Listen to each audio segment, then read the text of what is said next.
It's midnight and you're watching Nightline with me, Azaria Tagaya. The top stories. French court ends so-called heirs' claims over Malaysia's diplomatic assets. And Sadik gets 7 years jail, rotan and 10 million ringgit fine for financial crimes. Good morning. The purported heirs of the defunct Sulu Sultanate have withdrawn their claim on diplomatic buildings owned by Malaysia in France. According to Minister in the Prime Minister's Department for Law and Institutional Reforms, Datuk Sri Azalina Othman Said, the heirs had eyed the buildings as part of their attempt to enforce the purported final award under arbitration proceedings against the Malaysian government, which Putrajaya had described as a sham. In a statement on Thursday, Azalina said the withdrawal by the claimants followed the successful appeal by Putrajaya in June against the executor of the so-called partial award. She added that as of Thursday, neither the partial award nor the final award demanded by the claimants could be enforced in France. In light of these developments, the government is confident that the ultimate annulment of the purported final award by the Paris Court of Appeal is only a matter of time and is making every effort to secure that result as quickly as possible. Previously, it was reported that a legal firm in London representing a group of 9 people based in the Philippines had filed a series of legal suits against the government following a $15 billion arbitration claim it obtained against Malaysia.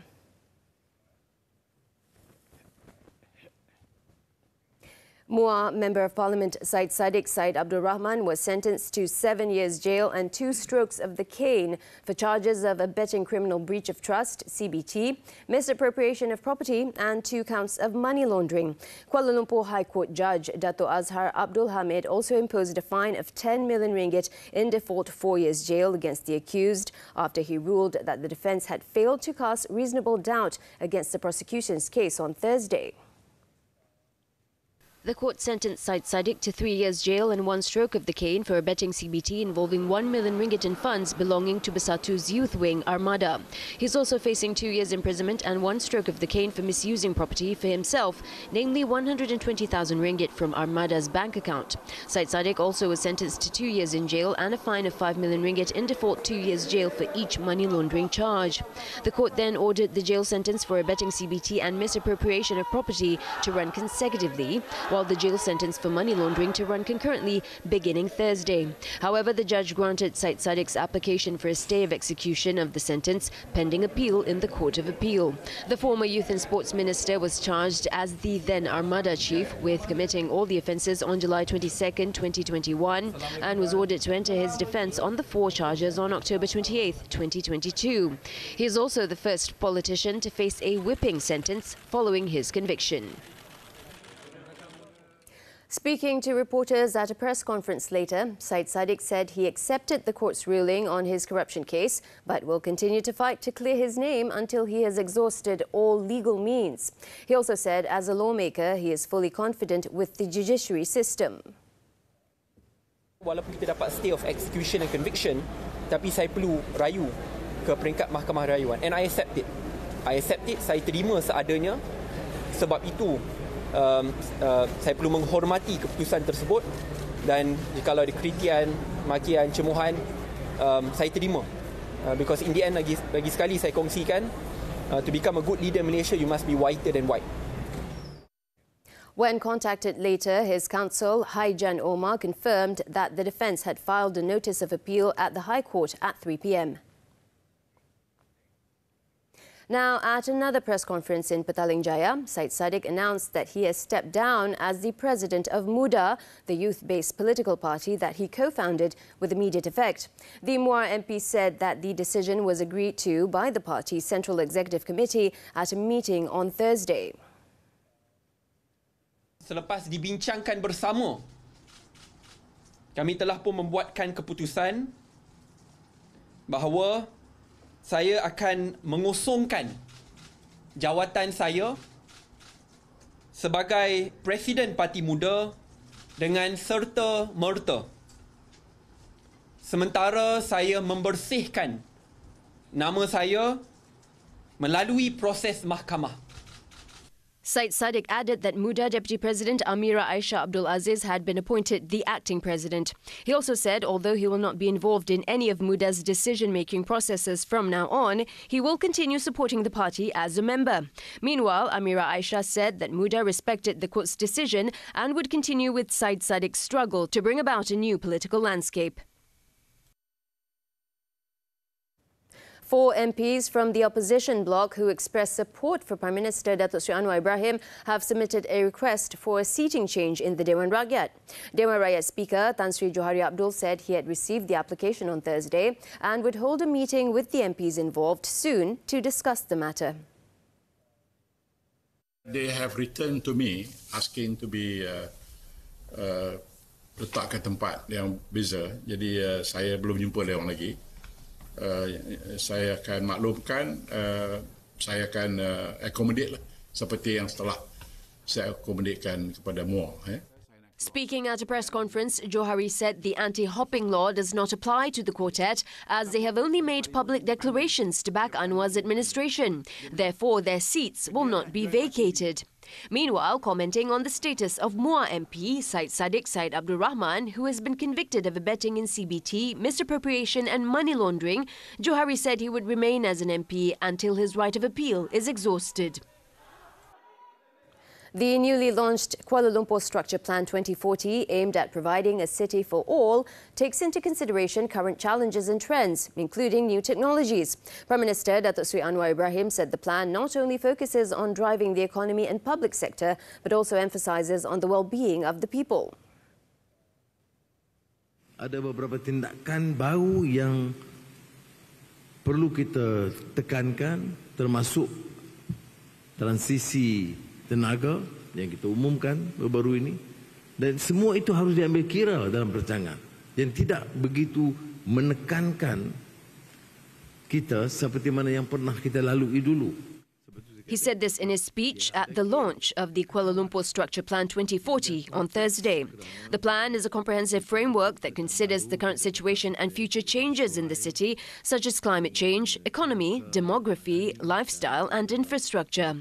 Kuala Lumpur Mayor Datuk Seri Kamarul Zaman Mat Saleh, in his speech earlier, said the plan was prepared in accordance with the Sustainable Development Goals and New Urban Agenda to ensure that Kuala Lumpur fulfills the needs of today as well as the future. The Kuala Lumpur Structure Plan 2040 will be made available to the public beginning November 23rd.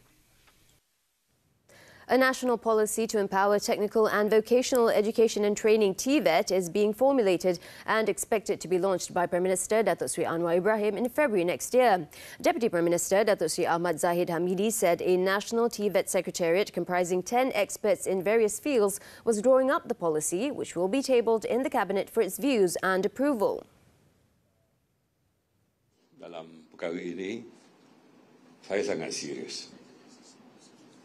Biarpun saya tidak digelar sebagai bapa TVET negara pun tak apa.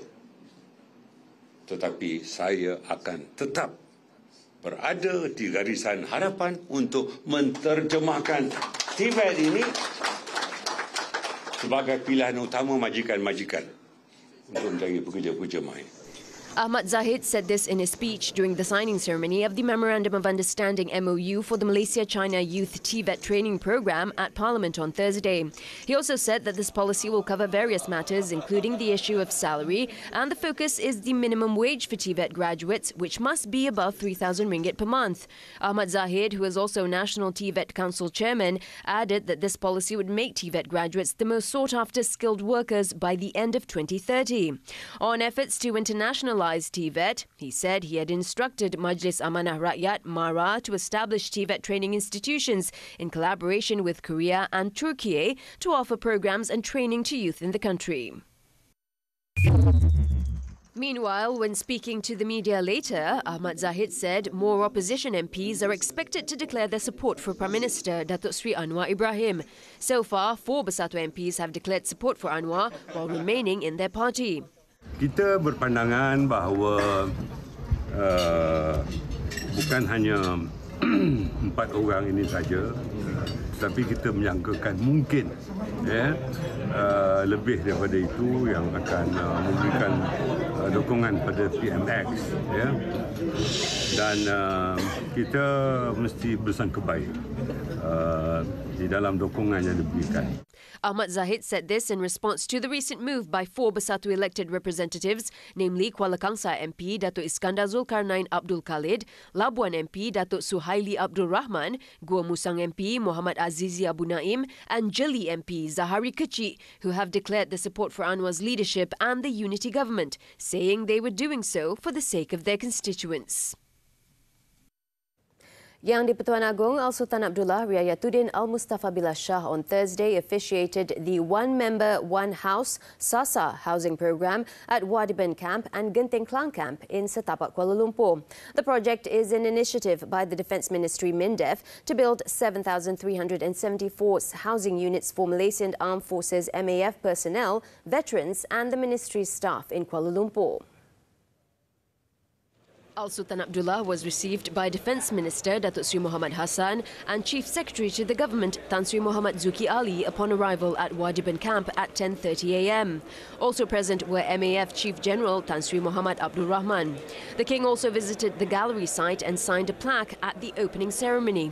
MINDEF in a statement said that the Sasar MAF Wadiban housing project will involve the construction of 974 residential units with an area of 1,400 and 1,500 square feet, while the Sasa MAF Stapa housing project will involve the construction of 6,400 residential units in stages with an area between 1,000 square feet and 1,200 square feet. The project is expected to be completed in phases from 2026. Israel agrees to pause intense bombardment for 4 hours every day. News from the foreign front when we return.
We're back with news from the foreign front.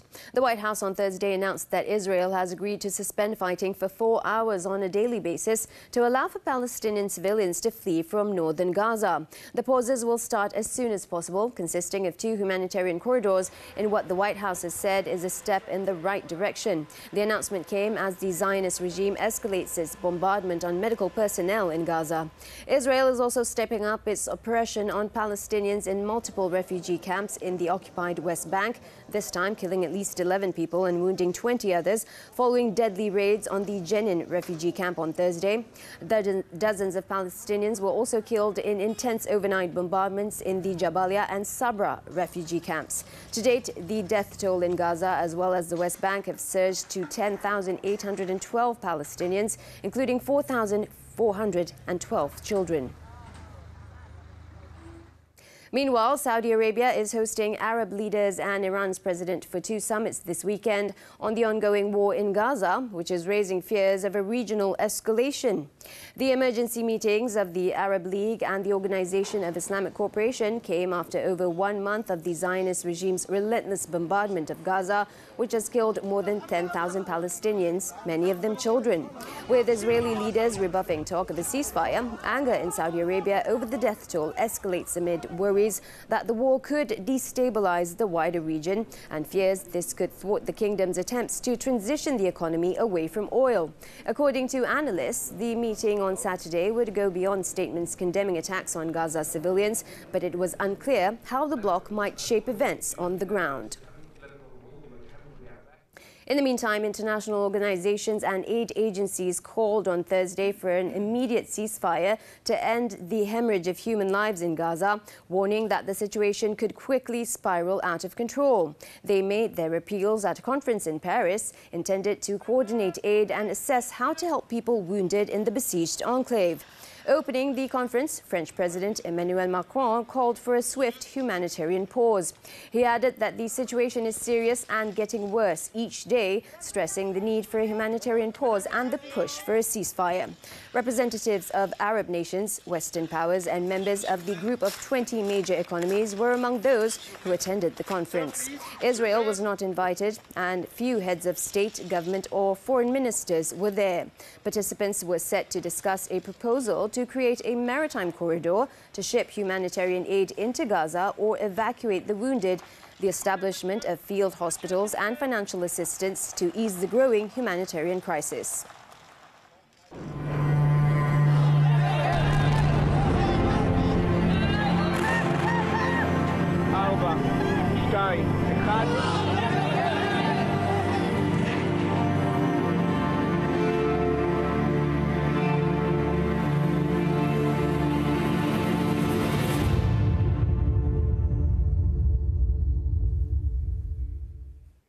Now, Hollywood actors have reached a tentative agreement with major studios on Wednesday to end a months-long strike that has halted the production of hundreds of films and television shows. The Screen Actors Guild, SAG-AFTRA, said that its strike would end at midnight on Thursday after negotiators reached a preliminary deal on a new contract. The union said the new 3-year contract was valued at more than $1 billion and included increases in minimum salaries, as well as a new streaming participation which enables members to build sustainable careers. The group's national board will consider the agreement on Friday, and the union said it would release further details after the meeting.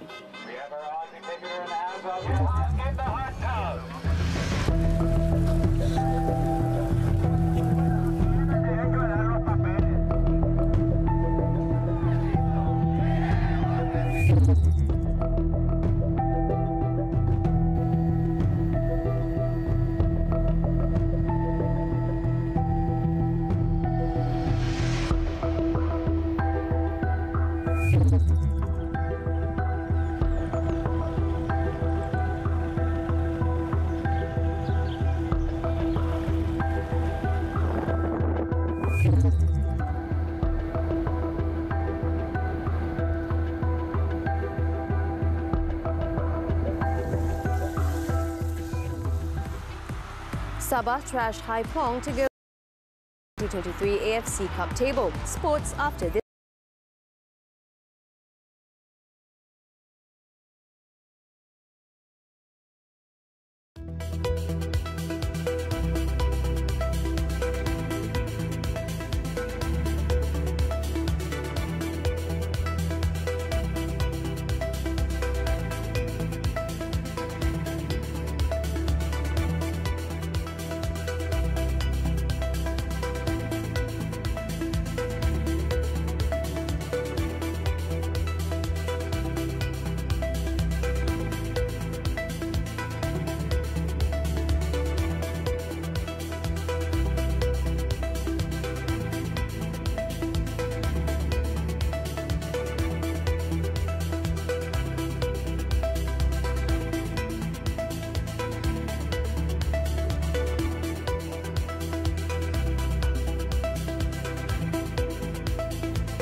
Back now with sports badminton, the 2023 Korea Masters. Independent shuttler Song Ju-Vin delivered one of his best performances of the season when he eliminated defending champion Jeon Hyuk-jin in the round of 16 on Thursday. The world number 79 came from behind to win 7-21, 21-14, 21-17 in 57 minutes, marking his first victory in 4 meetings against world number 53 Hyuk-jin. The win earned Ju-Vin a dream rematch with Japan's Kento Momota in the quarterfinal after 11 years. Meanwhile, last week's Scale Masters winner Leong Junhao also secured a place in the last 8 after defeating Kalle Koljonen of Finland. Junhao won the opening game 21-16, but the match was cut short after the latter retired due to injury while trailing 3-0. In the men's doubles, Goh Zifei Nur Izzuddin Rumsani edged out Taiwan's Chiu Xiang-che Yang Ming-si in straight sets 21-14, 21-18. And the pair will face reigning world champions Kang Min-hyuk, Seo Seung-jae in the last 8. Meanwhile, Malaysia's prospects in mixed doubles look promising as all of them advanced to the quarterfinals. World number 9, Cheng Kang-ji, Toh Yi-wei outclassed Hu Pang-ron, Cheng Su-yin 21-9, 21-8. Goh Sun-hwat and Shivan Jemilai beat Lee Yeon-woo and Yun Seong 21-11, 21-13, while Tan Kian-meng and Lai Pei-jing claimed a hard-fought 22-20, 18-21, 21-18 victory over Taiwan's Wu Suan-yi and Yang Chu-yun.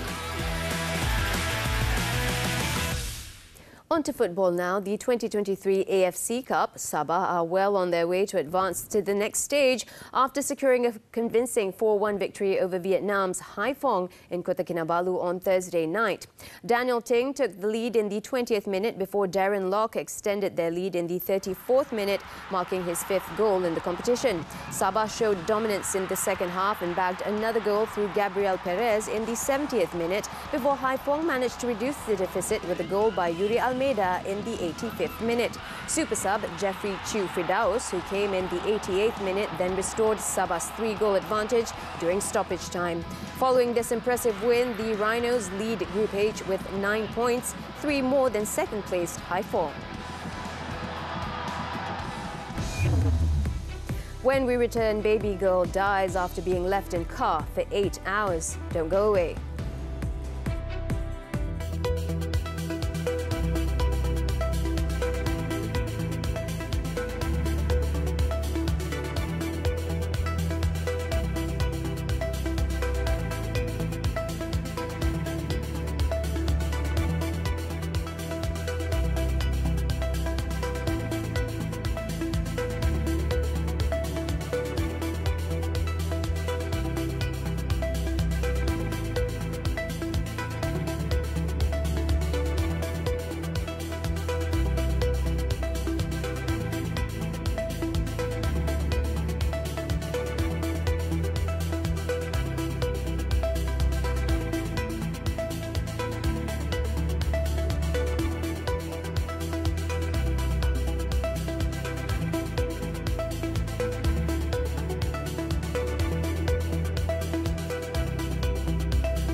Staying with us on Nightline.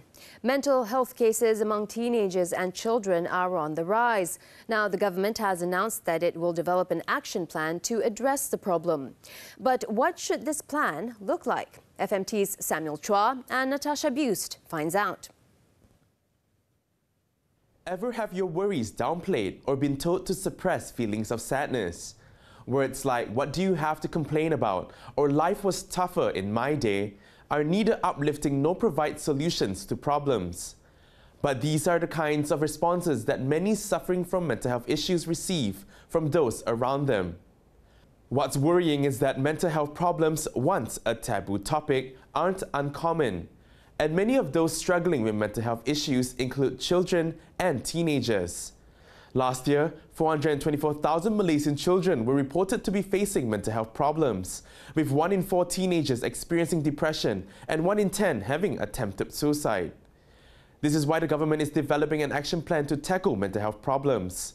While details are not yet available, experts love the idea. Malaysian Mental Health Association President Andrew Mohan Raj says the initiative is long overdue and needs to be holistic.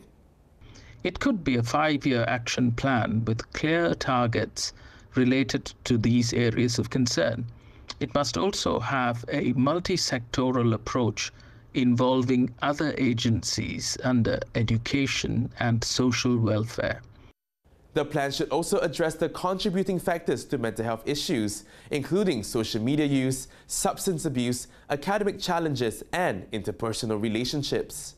Youths are in the process of developing into adulthood. Therefore, mental health challenges are unique to this age group. Galen Centre for Health CEO Azrul Muhammad Khalib says the action plan is a good starting point. The honest truth is that we have nothing in place currently to address and even respond to this issue. An action plan is the first step, but solving these problems and issues will take a longer time and involve many people and parties. It should not simply target the youth, but must involve youth in the planning, development, implementation, and evaluation. You need to go to the youth and not expect them to go to you. How the action plan will look remains to be seen. But one thing's for sure, it shows the government is committed to protecting the well-being of youths. Sammy Chua and Natasha Buse, FMT for Nightline.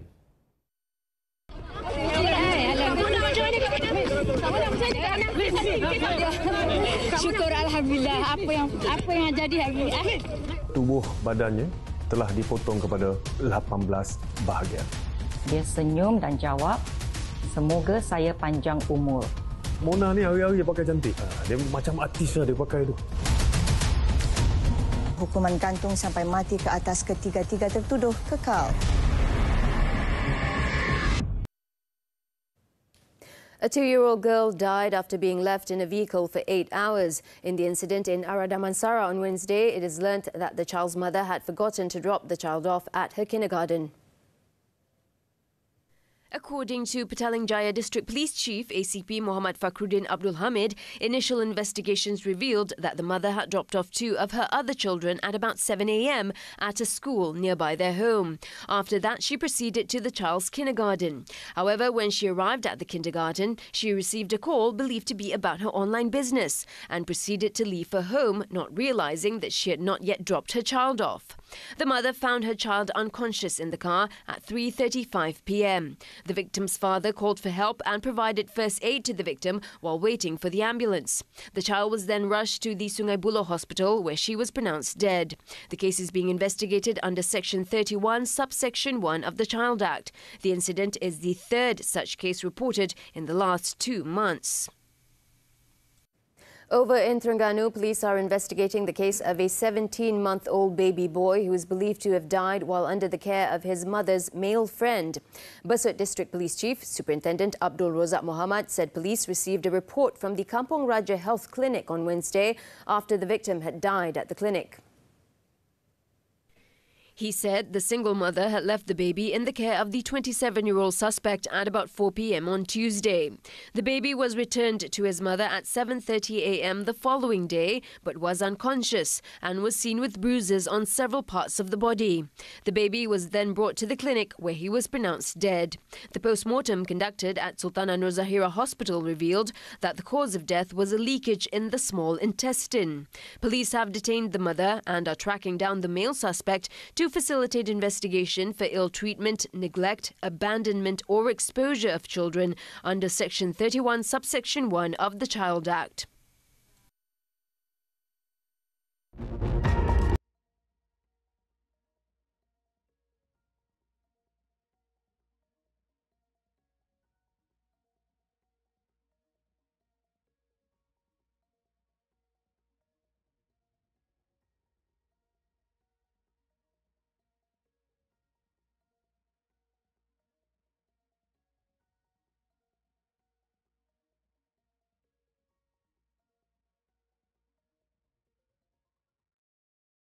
As we wrap up Nightline this time around, let's take a look at light installations dubbed the Lights in the Dark as it lit up the autumn darkness in Langeland, Denmark last weekend, featuring winter bathing, art exhibitions, tours, fire shows and more.